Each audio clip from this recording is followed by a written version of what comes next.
Hey guys, so I have a new video for you. I was recently interviewed by the Honey Badgers over at Badger Livestreams. That's their channel. I'll link it down in the description. If you're not familiar with the group, the Honey Badgers, they're a group of men's advocates, most of whom are women. I go way back with them.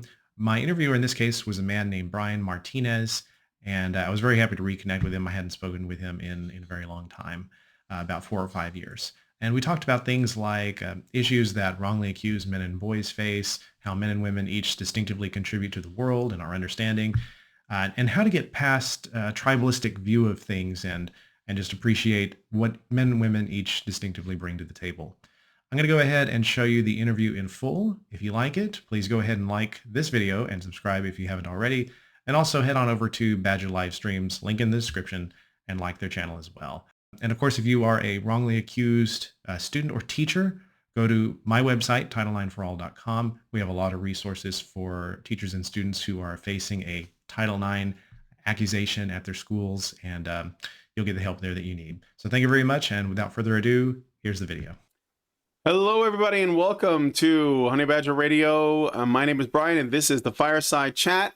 And I am here with returning guest, Jonathan Taylor. It's been like since 2019, actually, when the last time I saw you. You were at the ICMI 2019. So welcome back. Welcome back to the show. Yeah, man, it feels like a blast from the past. It's just nice to reconnect with you guys and see how everyone's been doing and what you guys are up to, and just a lot has changed in the world. Absolutely. Yeah. You know, what's funny is that like I actually was legitimately looking at calling up a bunch of the people that we used to have on and bring them back on to like, you know, do follow-ups. Like we just did a meetup recently, which we haven't done in years, since 2019 actually. And, you know, I've been emailing out to guys from NCFM and stuff like that. So then I was like, oh, I should reach out to Jonathan Taylor. And then it was like that week you put out a video on your channel, which is like a new project you're doing. And I thought, oh, I'd love to get him on to talk about that. So it's just weird, man.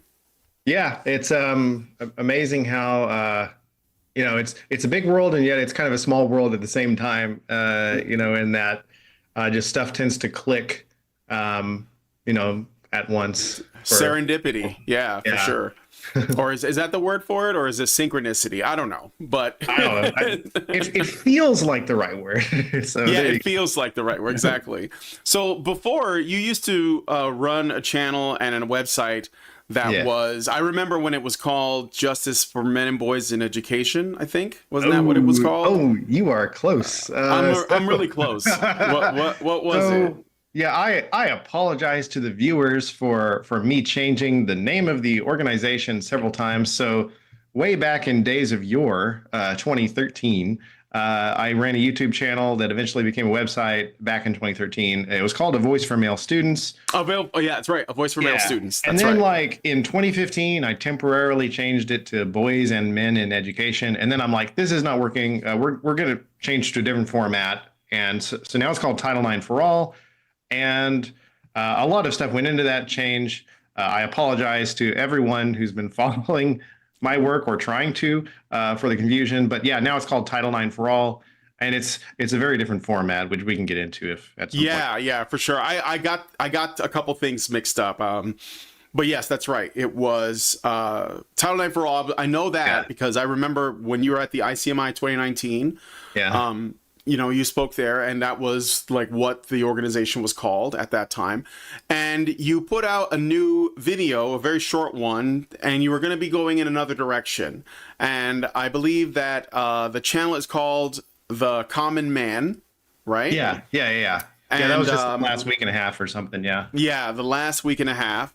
Hopefully this is what it is for a while. You're not going to change it again on us, right? Yeah, no anticipation of doing that. But yeah, there is this one, I hope, has a little bit more of a deliberate strategy. I've been wanting to get back into YouTube for a long time, for years, actually, because there's just so much value in reaching out to people on YouTube, because that's, for a lot of people who are under 30, like that's the new Google. You know, they're not necessarily looking for a quick answer or even an AI answer. They're looking for a conversation, and they're looking for someone they can know, like, and trust. Especially since I think we live in the golden age of scams, especially with AI now. That I think authenticity is increasingly becoming one of the most valued currencies in social matters, and I think that YouTube really helps deliver on that authenticity. So yeah, that's one of the reasons why I'm planning on increasing, going back into YouTube. Yeah, yeah, for sure. It's funny you mentioned authenticity. I remember having a lunch with Paul Elam, and he Yeah. said exactly that. He said that, what people want right now more than anything is authenticity, because of how sort of, digital everything is, and how Yeah. disconnected everybody is, and all And they of feel that. like, for good reason, that they cannot trust their institutions and many other things similar to that. Yeah. Yeah, yeah, for sure. So, what's changed? What have you been doing in the last Oh 5 years? God. It's kind of like, yeah, what hasn't let's say changed, 5 more like years. it. Right. I'm sorry, how far back do you want me to go? Do you want me to kinda, 20. I guess like the last time I saw you was in 2019. yeah. So that was when we did the ICMI. That was like August. So I don't Yeah. know. Like what? I know that we got hit. There are some experiences that we all Yeah. share. Right. Right. We all got so- smacked with COVID, or Yeah. COVID, the consequences of COVID at some point. Yeah. Yeah. Yeah. How So- did that affect you? I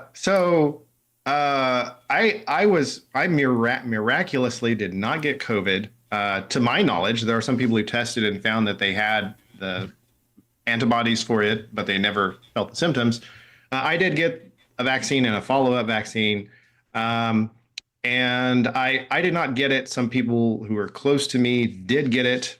So I feel lucky or blessed. But then again, I'm not in the highest risk, or even a high risk demographic. It's really the 65 age plus people who are really in the high risk for it, should they contract it. So, and I've always been at least moderately active, which helps keep me somewhat healthy, and I guess resistant to some of it. But yeah, I've been rather blessed in that regard. For me, the consequences have been more to society, that a lot of things have been shut down. The economy was essentially put on life support, and then kind of they tried to resuscitate it, and things like that. Those have been more of the issues that I've been dealing with. But other than that, COVID wasn't a major thing for me personally. But Yeah. what about you guys? What about Go the? ahead. Well, I mean, me personally, I think that my wife had it. My wife and I had it, and then it was gone. Like we didn't. Okay. We didn't get the jab or anything. We just let her, because like you said, like I'm not in the higher risk group. My wife wasn't in a high risk group, so it was just like Yeah. a flu, and then it was gone. But what about let's set aside the actual virus or whatever. But what about like the other sort of reactions to it? Let's say the government reactions to it, things like that. Like, did that make your life different or challenging in any way? So it did, in a sense. My work involves assisting students who are accused of misconduct on campus. That tends to be men and boys. Yeah. And, between 2011 and 2020, there was this huge ramp of campus kangaroo courts, like these sham proceedings in which students would be accused and then expelled, often without due process, without fair notice, without having their witnesses interviewed, sometimes without even knowing the charges against them, or seeing the evidence presented against them, or being able to respond to it, that kind of stuff. A lot of that happened between 2011 and 2020. One of the consequences of COVID was that a lot of classes moved off campus. There were fewer students mingling together. And because of that, there were, I think COVID impacted this. There hasn't been a kind of study for this, but I do think COVID impacted the amount of opportunities students had to mingle with each other, and by extension, any kind of misconduct or allegations of misconduct that could arise from those interactions. So, I say that is one of the reasons why there has been kind of a decline in these cases which it's now coming back up just recently with the Biden administration. But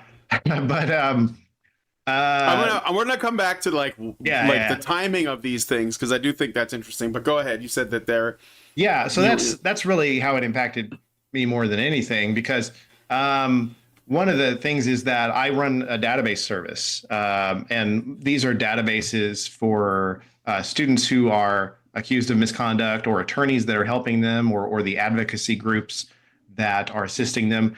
And these databases have things like lawsuits and government investigation files and long lists of thousands of attorneys that have worked on these cases and all of these statistics. And we run it as a service.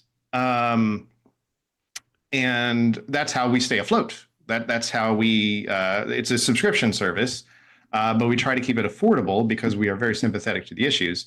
And so that has been something that has really helped our organization stay afloat. Now, with the decline of misconduct cases has come a decline of investigations and lawsuits that result from that. And so we have taken a hit. We did take a hit because of that.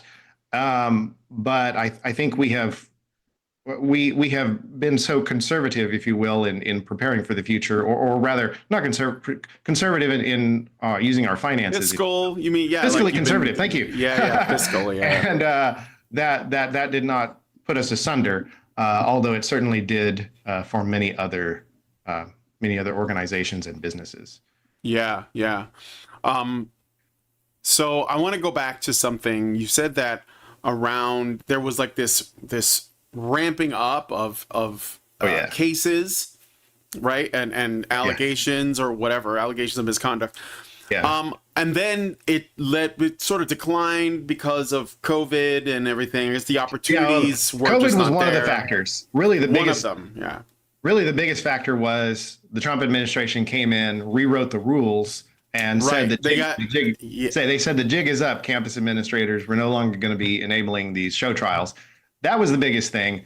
But I do believe COVID was a significant factor as well. Yeah, so that's good that you point that out, because I remember in 2016, Betsy DeVos, was that her name, was put in charge of the education, and she removed the Dear Colleague letter. Is that like a big part of what changed this, you think?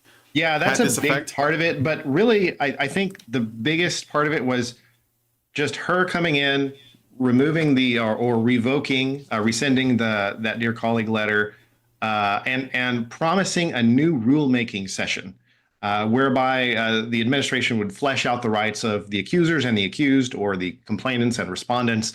And that was essentially a signal to campus administrators that the jig is up. Now, also campus administrators knew that that's the Trump administration would not be as bloodthirsty, is probably a good term, in just cracking down on these cases, regardless of the guilt or innocence of the accused and things like that. The Biden administration and the Obama administration, the Obama administration did a lot to foster fear and panic among schools. They put their names on government websites saying that they were being investigated. Of course, that in turn got feminist groups and other survivor groups to put them on blast. And schools really value their reputation. The government, the Obama administration, threatened schools with the nuclear option of pulling all of their federal funding if they failed to comply with guidance documents, which was technically an illegitimate act by the administration. These sub-regulatory guidance documents did not have the force of law, but they wielded them as though they did, and they threatened universities with failures, with consequences for failures to comply with them. And that's in. Can I just? I think your computer is doing something. Is it okay? I just heard your computer make a sound. Yeah, that's an email coming in. So, okay. I'll close my Outlook. Yeah, no, sorry. It's okay. No problem. I just didn't want your computer to be like shutting down for some reason. It's not booting up a video game or something like that. So, no, what I was going to say is, it's interesting you bring this up, because I did, it seems this might be similar, and I just want to get your, instincts on this, because you've been working with this for so long. So I've done a series of interviews with former military personnel Oh yeah. who are going through their own version of this kind of, kangaroo courts and stuff, and they give me horror stories of guys that have been, accused of things, and they're dishonorably discharged. But where it comes from, and it sort of like also was happening during the Obama administration, which is why I thought it was interesting, because they brought this up. It's that there was, in the military, there were people of, significant rank that were being informed by experts or academics in the subject of this kind of, these rape culture theories. I don't know how else to put it. Yeah, and probably trauma informed in methods of investigating. Right, and they were basically but what was the real thing that stood out was they said, well, here is a statistic that, 1 in 4, 1 in 3 women, whatever. And that this number of allegations, it's this very small number of allegations that are actually considered false. Like they throw these statistics and they say, your conviction rate is not matching the data, so you should be having more convictions. Yeah, it's like these quotas of like, get me my scalps, kind of mentality, and it's Oh, and it was happening in the military too. Yeah, for sure. Yeah, I talked with a guy named Arvis Owens. He used to be. That's the guy, Arvis Owens. I had him on my show. Awesome. Yeah. When did you talk to him? Yeah, I got a text message from him just I think today about since we had the election yesterday here in the United States, oh, by the way, I thank you for the privilege of giving me this prime real estate time the day after the election. Of all the scrubs on the internet, you could have invited them to the show. Well, you are welcome. You are among us scrubs of the internet. We're all part of that. But I mean, it was good timing because I know that if anything, what's happening with and I don't want to talk about the election too much, but we can talk about it in the after show. But what happened before with Betsy DeVos and the the removal or the revoking of the Dear Colleague letter and all of the other changes, and then the sort of leading up to this election, there was a lot of discussion about what has to change in education, what has to change in the military, and I think that there is a lot of excitement around this, so it does make sense. But it's very cool that you spoke to Arvis as well. Shout out to Arvis Owens if you're watching. Oh yeah, I know. I'll probably let him know. He's a go-getter, man. He lives near me too. He's in Virginia. Yeah. I haven't met with him yet, but I'm hoping to at some point. So I can tell he's former military just by talking to him. He's got that confidence and determination and all that stuff, and just very, very direct. Kind of person. He's a pro for sure. Yeah. But okay, anyway, we're digressing a bit. So the other thing I wanted to ask, because I think this is also the case with the military and also things that I've seen in the business world. I've spoken to people that work in various fields who have also been pushed out, and it all kind of started happening around the same time. So you mentioned that allegations were really ramping up. Mm-hmm. And I wanted to get and this was around what time was this happening? Between allegations against students that was they really ramped up around between 2011 and to the end of the Obama administration was really the Wild West, if you want to call it that. 2016. That was when the era of kangaroo courts began on campus. And schools had almost no pushback, really, until now. In 2013 is when I think the litigation movement really began for accused students, because at that time, for the first time in U.S. history, lawsuits by accused students broke into the double digits. Students were alleging that their rights were violated in these proceedings. In 2014, the number of lawsuits by those students against their schools doubled. And then the year after that, the number of lawsuits doubled again from that 1 year prior. And then in 2017, 2018, by 2018, we had 126 lawsuits against higher education institutions just by students, not including teachers. And a lot of them were successful. One of the leading compliance organizations, higher ed compliance organizations, called ATICSA, the Association of Title IX Administrators. they issued this white paper to their clients who are Title IX administrators, and they were saying, look, guys, the field is being just hammered with litigation.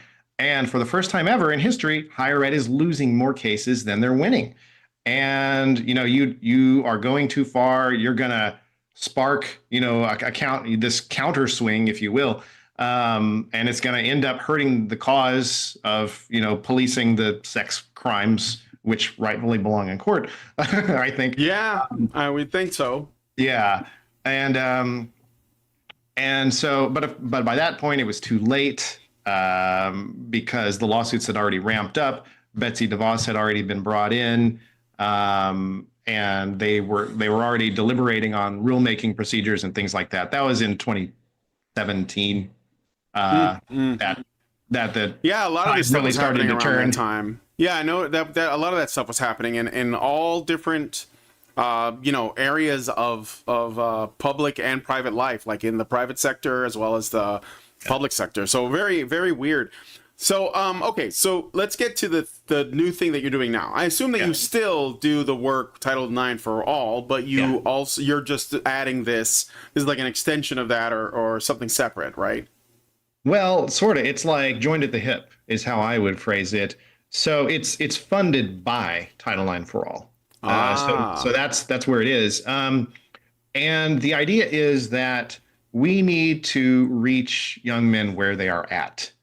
And where they are at is on YouTube. Young men don't really go to the blogosphere, the whole thing, like 10 years ago or 14 years ago, we were in a very different place, right? Like you had like A Voice for Men was this huge, dominant flagship blog, right? And it had a ton of activity. And this is not to knock A Voice for Men, by the way, that trends have changed. It's just that the world has moved away from the blogosphere. And a lot of blogs around 2014, 2015, they just saw massive decline as the adoption of social media just radically increased. By 2012, most people had smartphones. They were, you had Twitter, YouTube, all that kind of stuff. And yeah, more and more people were getting on social media. The great blogging age of the early internet was increasingly in decline, and of course, youth today have shorter attention spans than the our generation. For sure. So they naturally kind of lean into social media, and so where was I going with this? We were talking about no, it's okay. You're talking about okay. Let's back up. So what we're talking about is your new channel / series called The Common Man. And that you're going to try and meet men where they're at. Yeah. And yes, it's true. This is like you can look at the rise of a lot of like people on the internet that men particularly watch or consume. Like they're Joe Rogan is very popular with men. Tucker Carlson is very popular with men. History podcasts. Got Manosphere guys, the whatever podcast, etc. And even the term Manosphere has changed, I think, significantly. Oh, for sure, significantly. Absolutely. Like the old Manosphere was more like just two groups or three, MGTOW, men's rights, and then you had some PUA guys on the side over there. But now it seems like the dating conversation is now front and center. Whereas before it had been kind of on the sidelines. And it's no longer so much a conversation about rights and things like that, which there's some good and bad there, but I'm sure we could get into that further. No, I agree. I know what you mean. Yeah. Well, that's the thing too, though, because if the audience has changed as well, so like some of the guys that were on there, they've gotten older, probably have sort of like, I think the Manosphere served them its purpose in the old Manosphere, especially the men's rights part of it, because the way I measure this is when I got involved with this, my primary goal was just to like get the conversation out into the world so that people are talking about the things we talk about in their living rooms, in their schools, etc. And I think that that's happening. You can see, like, for example, the word misandry used to be one that nobody heard of, and now you see it everywhere. Yeah, and it's like, sorry, go ahead. I didn't mean to. I was just saying that like that was always my goal, and I think that we're doing that. But a lot of the people who are on or sort of like, you know, in these manosphere spaces now, they're younger guys, so they obviously have girls on the brain, and they're like, oh, I want to learn how to pick girls up, date them, and attract them, etc. But the part about, like, you know, child custody and father's rights and all that, that's not quite, they're not at that point yet, but they should be, you know, I think they should be made aware of it. So but I see how maybe what I'm getting at is that if the manosphere's changed, a lot of it has to do with the fact that the audience has changed. Like, it's a different group of people, and they're younger, and they're, you know, they have different things on their mind. So yeah, I mean, I think there is value in addressing social strategies for young men. I think one of the and just teaching them a certain level of self-respect and teaching them to walk away from abusive relationships. I think one of men's great underutilized powers is simply walking away.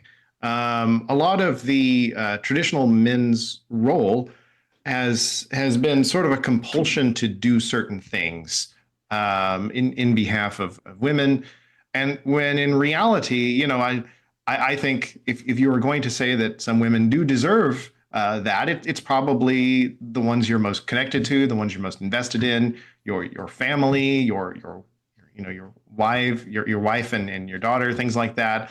You know, things like, you know, protecting them and, you know, that kind of thing. But the idea that men are obligated to just, you know, like, say, provide for or protect all women everywhere, just for, you know, because they have a vagina, just For example, the you know, you know about the Daniel Penny case? Do you know about Daniel Penny on the he stepped in, right, on the New York subway, and now, you know, he's looking at like manslaughter, and I you know, it was because he thought he was, like you said, serving, you know, doing the right thing, which would normally in a healthy society we would see that for what it is. But he was protecting the community, really. And it's like whenever the authorities don't do their job, you need occasionally you need good men to stand up, or good people to stand up, and usually it's going to be a guy. I got to say, when there's the prospect of violence involved, and that's one of the, you know, like, violence is characterized as this negative among men, but in very specific situations, you know, that it can also be a good thing. You know, when you are defending other people, that kind of thing. That's so anyway. So okay. So what do you want to do with the common man? What do you, because I want to get like a sense of what the goals of that channel is, and what your work's going to be. One of the things that I want to introduce a little bit of a different conversation to the online men's issues discussion, because I gotta say, some of the men's issues discussion online, and I'm not talking about Honey Badger Radio, I'm talking about I'm talking about some other, you know, there are, for example, men's issues channels out there that do nothing but just bash on single moms all day. And I see those channels and I'm like, you know what? I just don't think this is productive. I got to be perfectly honest. Now, there are some women who have, by their own poor choices, gotten themselves into this situation, of course. And of course, I think there's some value in drawing attention to those poor choices and how other people might avoid those choices. But there are some channels out there that, for example, just bash on single moms all day, no matter their origin story, if you will. And that's just one example of many of how I feel like in some cases the conversation has been kind of lopsided. And I want to have more of a balanced conversation where it's not explicitly right wing, it's not explicitly left wing, and it's not just bashing on women like some do, because some really do that. And I feel like that could hurt the cause if there are not people who. Now, that doesn't mean don't critique the darker aspects of you know, female behavior, but it does mean just to balance it out with, you know, not, you know, that kind of thing. So that's one thing. And I think that we need more men's advocates on YouTube, I think, who are discussing things in a more philosophical way, trying to relate that to people's lives, promote solutions, that kind of thing. And that's really one of my goals. Another one is that I want to inform people about the things that I am most educated on and most practiced in, which is the actual world of, accused students and the process of a Title IX investigation and how they can help themselves.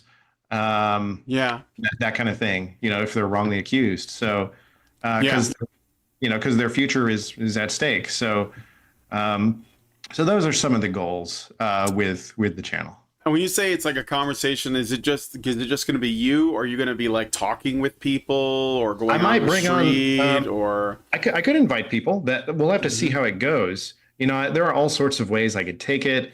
I could set up a Patreon-like thing. At some point, I could bring on people. I might bring my wife in because my wife has been very helpful to me in some of the back end work with our databases. She's helped me with some of the marketing and branding and stuff like that. She really helps be kind of a counterbalance to me, or an assistant gut check, if you will, on some of the stuff. And back there, I don't know if you can see her. That's my cat. That's our chief morale officer back there. I'm here in our spare bedroom / office. So our organization is really me and my wife. My wife is really a silent help to me. She doesn't like to be so much in the spotlight, and she's not as practiced on very technical matters regarding the law or things like that. But in terms of social matters, she has a very good sense, and she has a lot of integrity and character and intelligence, and she's also very conversational. So I'd like to have her on as well at some point. So the idea is, it could go any which way. I think I have to have some kind of basic plan, but have room to adapt, and just kind of sense what gets the most traction and follow that as reasonably far as I can.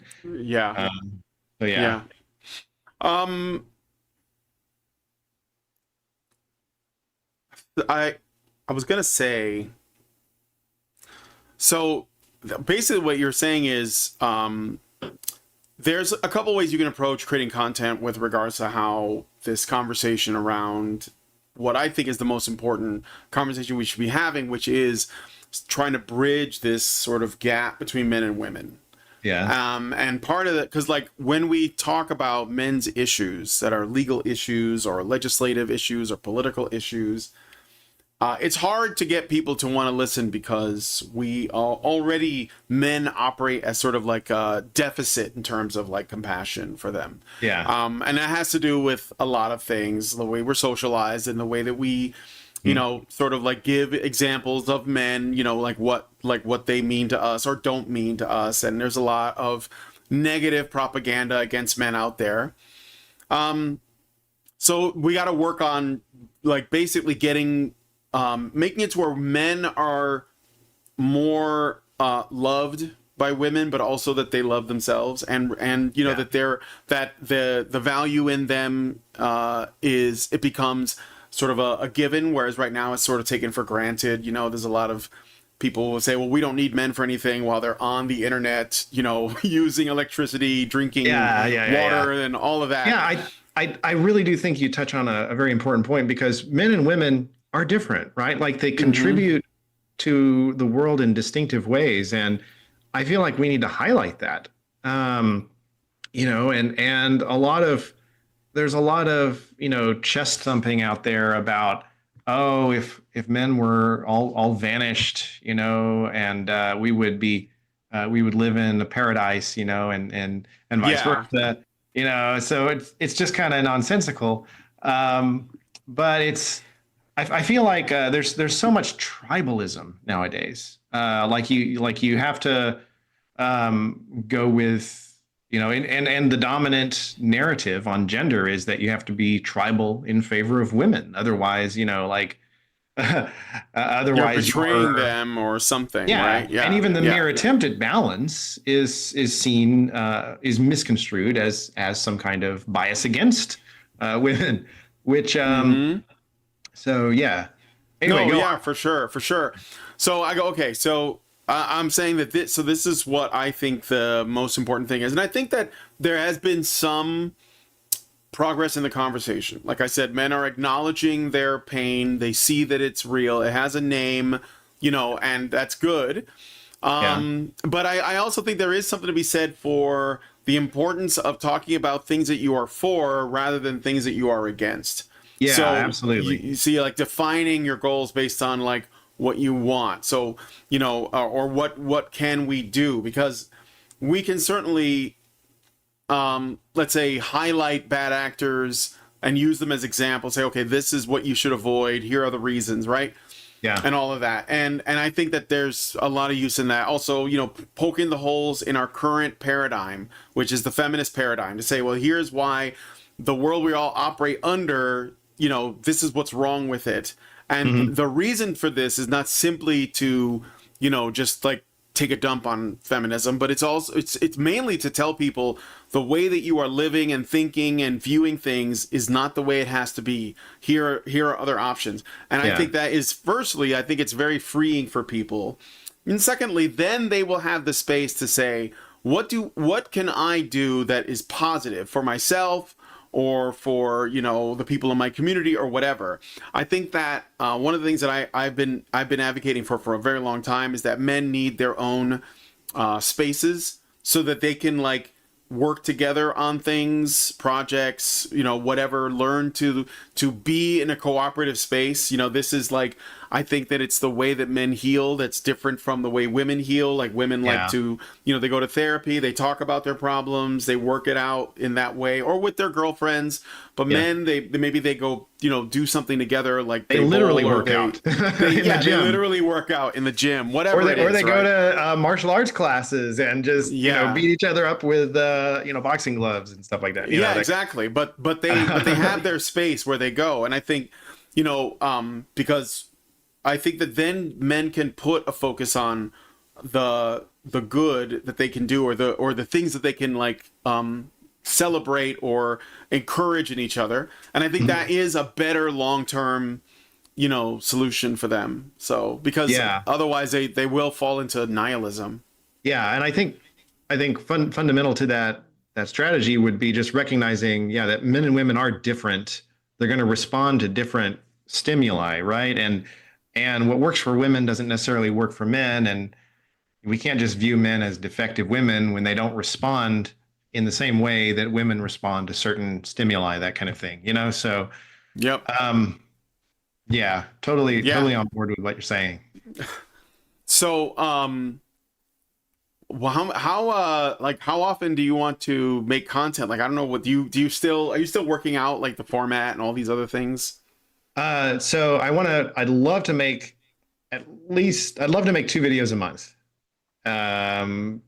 We'll see where it goes. I understand that if I don't post at least 1 video a month, then I'm not going to have enough content to really keep people regularly engaged, that kind of thing. I do. I have done a lot of blogging on my website. One of my ideas is just to take a lot of the content that I already have there and just to relate it in a more conversational way through a video. And I think that will really help people understand the issues. So so the idea is kind of to do maybe either 50-50 a Title IX issue versus a general men's issue, or maybe 1/3, 2/3, where it's like 1/3 a Title IX issue and 2/3 general men's issues, that kind of thing. Because the idea is I do want to get people interested in the Title IX aspect, but if you start talking to people about Title IX, they don't understand what it is. A lot of people nowadays think it's about transgender stuff, and it is to a certain extent. But there's so much more to it. It was a thing that we should have been talking about way before the trans thing became an issue, because the trans thing is a very recent phenomenon, right? But now everyone's like, oh, we got to do something about Title IX. All of a sudden, everybody knows because the women are being affected. But I think that's a good idea. What are some general men's issues that you want to talk about when you do this? Yeah, so I think we already touched on one of them, is that what would one of my video ideas is like make one video about what would happen if all men disappeared for a day. What would happen? And then just go down the list of all of the industries that men dominate, like all maintain the infrastructure. And just, I think it would be kind of an entertaining video about how, like within this amount of hours, this would fail, and then that would fail, and then that would fail. And you would get maybe 2 hours of peace before all the roadways were shut down and, water treatment plants stopped treating water, and your electricity went out and that kind of thing. Like on day 1, this is what it would look like on day 2. And then I can make another video about what if all the women disappeared from the world and that kind of thing, and just kind of make it balanced that way. And in that way, I would kind of maybe troll some of the people as well who maybe got a little bit too much on their high horses with like favoring one sex or the other, and maybe help establish some balance there. Yeah. I think there is a certain level of kind of, you want to, some of the entertaining value, you want to have some entertaining value, I think. Absolutely. And some of it may involve trolling your own viewers. So there is that.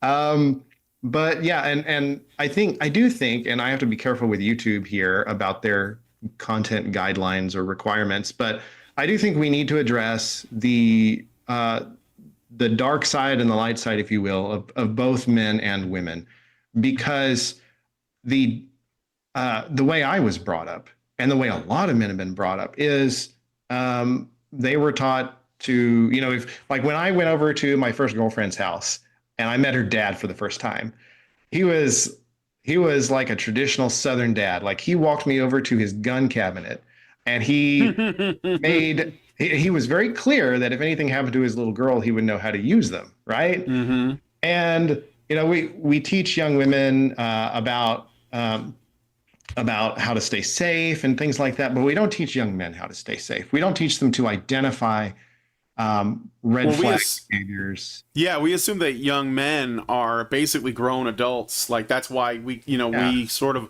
normalize this idea of the date's dad showing them the guns, because there's it's like giving them hyper agency, right? To like teenage men or young men who are, maybe it's their first date ever. Maybe, sure, their hormones are running wild and they got, sex on their mind, but that doesn't necessarily make it okay to terrify them like that, so I think that there should be more balance. And for sure, like you said, men could be victimized by their female dates as well. This happens. We didn't even want to call it, rape for like the longest time until pretty recently. So yeah, I think that that's a good one. Yeah. And it's not about saying like, men are all good, women are all bad. It's really just saying, look, there's complexity here. There's, men do have elements of their behavior that are distinctively good and distinctively bad. And same thing with women. But the conversation that dominates the discussion on gender equality is just all, toxic masculinity and the woman is a victim and blah, blah, blah. And I find that, people have really a political or an ideological incentive to just deny any kind of harmful behavior that is distinctively performed by women, because it's immediately, if you go far left on the ideological spectrum, they tend to write it off as some kind of, that's a stereotype. And therefore, because it's a stereotype and because it's unflattering, that must make it untrue, and that must make it or it doesn't matter whether it's true or not, because you're not flattering, you're being unflattering to the wrong group, things like that. Mm-hmm. Whereas they have absolutely no problem being unflattering to men. But the reality is that stereotypes are often true, and it's not a matter of just denying those stereotypes. Some stereotypes are definitely false because they're the product of propaganda or biases and things like that. But it's not, you can't do a wholesale denial of one or the other.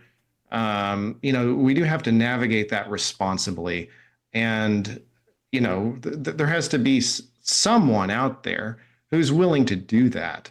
And there's just very few who are. I hate to say it. No, it's true. Although there's something else, too, because another consequence of, or a weird side effect of this thing that we're talking about is that, these men who have these what do you call it? The dark triad traits, Yeah. They're like the bad boy men, but they have the dark triad traits. These are the ones that are the most attractive to women. And they're the ones that usually put women in a situation where they end up being a single mother.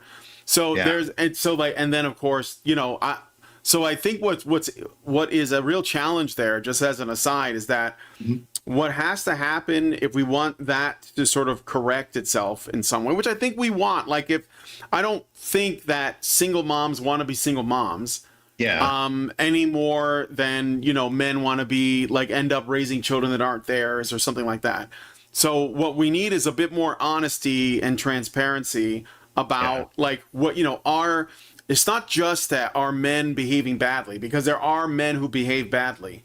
But the problem is that if women reward that behavior, then there's going to be more of that behavior. So there has to be a conversation about like what behaviors do we incentivize and which ones do we disincentivize? And can we do that without really worrying about, what the plumbing is of the person that's engaging in it?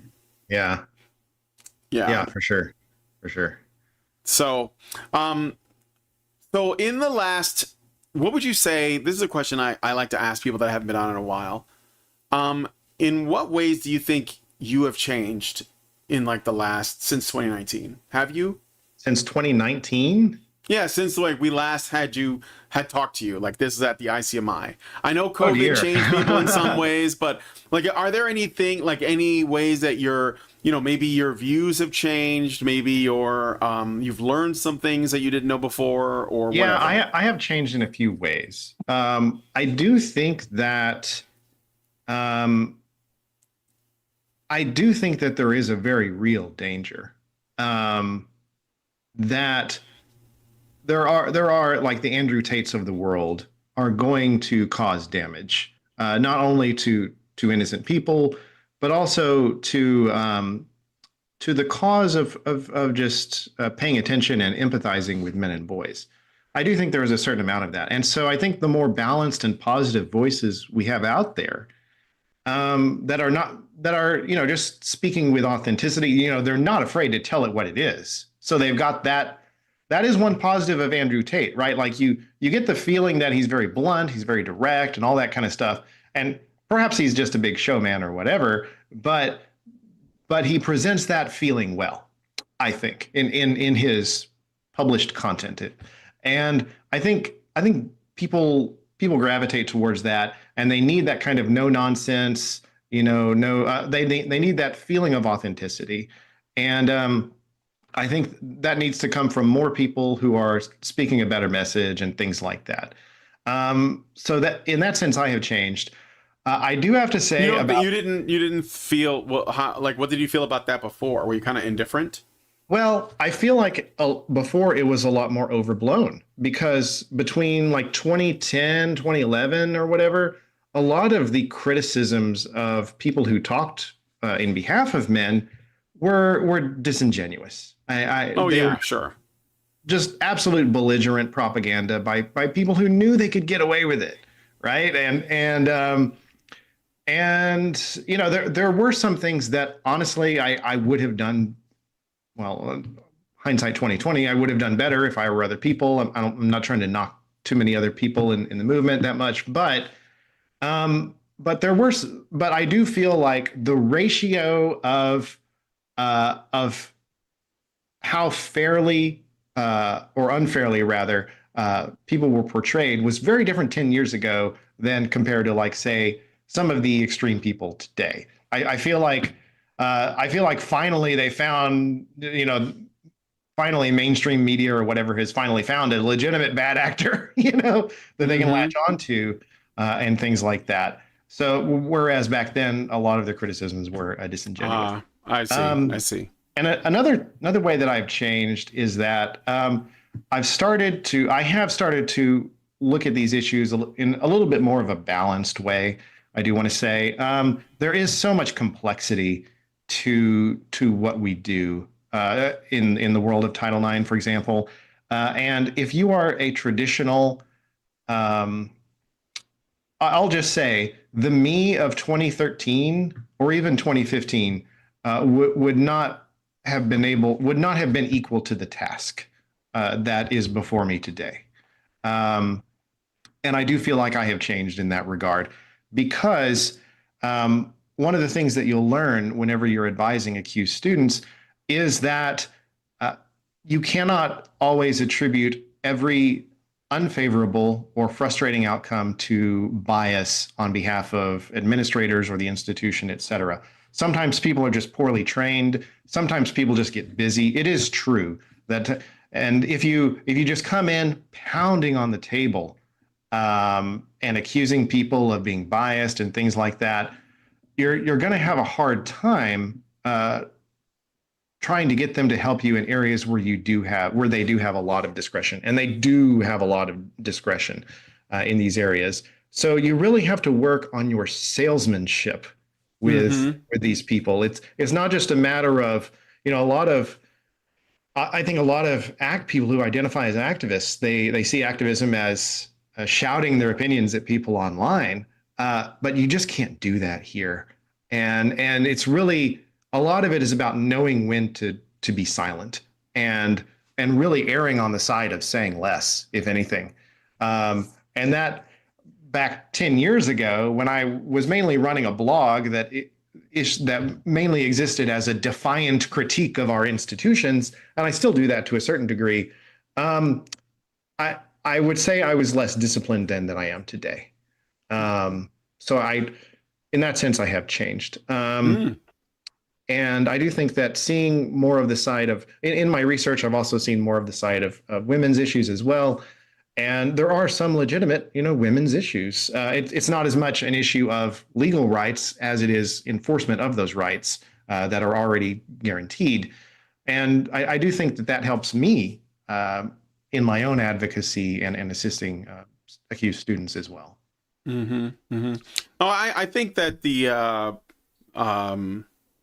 that is a healthy way to operate because,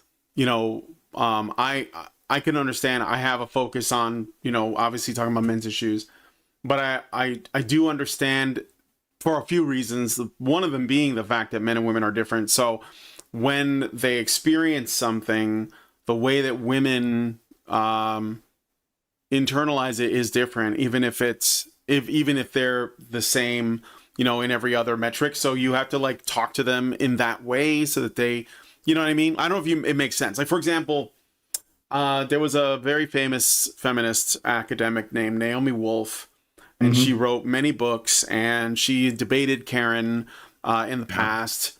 And then when the COVID thing happened, she kind of changed her entire focus. Now, this was also shortly after she was disgraced for some really awful statistic that she had in a book that basically discredited her a lot. Yeah. But she ended up changing gears and talking a lot about stuff dealing with, the vaccines and COVID, et cetera, and the government response and the internet censorship, et cetera. And then as a result of that, because I was kind of I wasn't watching closely, but I was noticing her sort of popping up, in my, in my mentions, in my space. Occasionally I'll see something about her. And she got interviewed by Jordan B. Peterson, and he did a talk with someone else later and said that, Naomi Wolf had this she became a feminist partly because she had this really bad experience with a man. And I know this seems like kind of a cliche thing, have bad experience, become an activist as a result. And I know it doesn't excuse any of the really wrong or untrue things she may have said or the way it affects her bias. But I think that because she is a woman, on some level, I have to be okay, I get it, and it doesn't really affect my views on anything that I can see as objective, but it does, I think, make me a little bit more careful about how I talk to these people, because you don't want to, I don't know, you don't want to be as cruel as maybe they have been to you, because I think that's another thing that you run the risk of, right? So that's the classic tale of advocacy, right? You peer into the void and the void peers back at you, right? And you try not to become the thing that you hate. And there is the real risk of that, right? With any kind of philosophical or social movement. Mm-hmm. So I think that, and I think this election Oh, is. and that Go is ahead. how it gets tribal. That is like how it Yeah. gets tribal, right? Because as soon as you stop, like even like I know that there are people who are on the feminist side or whatever that would at least say they don't care if I like drop dead tomorrow or whatever. Yeah. I've got my haters, but it's fine. Like I don't wish anything on them, and I just kind of carry on. And I usually don't. I'm not vocal about like what I really like believe about things if it's not necessary. But I sort of let things play out, So like Yeah. you were going to mention this election. So what were you going to say about that? Oh, I was just going to say, I think this election was as much a referendum on issues like the economy and certain campaign strategies as it was on tribalistic social policies like wokeness or whatever you want to call it. This kind of view that like that you have to yeah, this kind of sex and race tribalism that has really taken over a lot of identity politics. And what I see far too much in a lot of the identity politics that have dominated the last 30 years is there has been there's been a huge problem in a focus on not ending discrimination or hatred, but rather on redistributing those evils onto other groups. And one of the things I really like to say is that everyone in their own mind, everyone who discriminates in their own mind believes that they do so for a good cause. And that's true no matter what movement you look at that discriminates. And in the last 30 years, there have been a lot of policy proposals and things put into law that do discriminate on the basis of sex and race. And at this, I think that should not be the bar, right? Like what we need the bar to be is we're not discriminating against anyone on the basis of sex and race, because as soon as you lower the bar and say, okay, it's okay to discriminate, but we're not going to call it discrimination because it's for a good cause that makes us feel good. Well, now you've just lowered the bar to we have to haggle on what discrimination is acceptable. And once you have lowered to that point, now you run the risk of other people advocating discrimination that you may not necessarily agree with, but they in their own minds believe it is for a good cause. And so long as enough people agree that it's for a good cause, well, if you've already agreed to that model, how can you really complain? Or how much can you really complain? And so I think that we really need to raise the bar, and the bar has definitely been lowered up and over the past 30 years. And I think this election is an indicator that we are moving away from that lowered bar and raising it back up. So. Yeah. And I think that this last election, I've said this, it's kind of it's the ultimate culmination of a forced gender war where, it was forced basically indeed. Forced is a good word. Yeah, it was forced. It was forced by, the cathedral, the institutions, and it was basically pushing women on men and against men, and men for the most part was trying to stay out of it, or they just sort of like kept their head down. And then when election night came, they all just kind of said, okay, we're gonna, because again, I don't have the absolute proof of this, but I was hearing from Elon Musk that men were going out and voting in record numbers yesterday. So I don't have the statistics on that. That would definitely be interested. I would find it really interesting too. I do too, because generally men are less likely to go vote than women. Yeah. But Elon said that, and I tried to look into it, but I didn't have a lot of time. But I think it's really interesting because, I spoke to a libertarian candidate for Prime Minister of Canada, I don't know, a few years ago, Tim Moen, and I was trying to help him understand that the dynamic that we're operating under is not actually a left-right dynamic. It's a male and female one.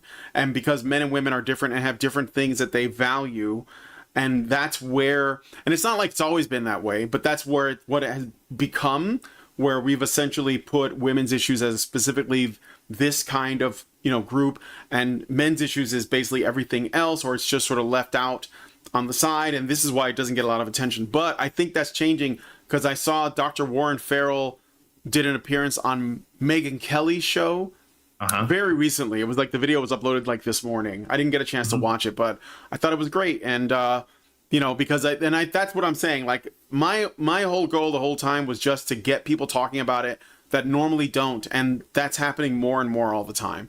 So you know, it's pretty exciting. A pretty exciting time in my opinion. Yeah, and I usually, unfortunately, because we have a two-party system. A lot of people do not learn from, take the opportunity to learn the lessons of failed elections, and I just hope that this is enough of a loss, or rather, I hope that this is that. That's probably not the right word to say. I hope that the impact of this election has really helped people think that, like, you know, we have to start looking at things a different way. Absolutely. Because I do think a lot of people who identify as progressive, they ironically live in the past just as much or more than conservatives do. Like they do act as though and speak as though we are still living in the 1950s, or, you know, we're one step away from a, you know, the Handmaid's Tale, from a theocracy or whatever. And there are certainly disturbing elements, right, every now and then, but it's very much overblown, and oh my God, I think that we have to get to a point where we no longer where we really are inclusive. We're not just, you know, oh, these groups have been favored, so now we're going to totally ignore them and favor these other groups to make up for it.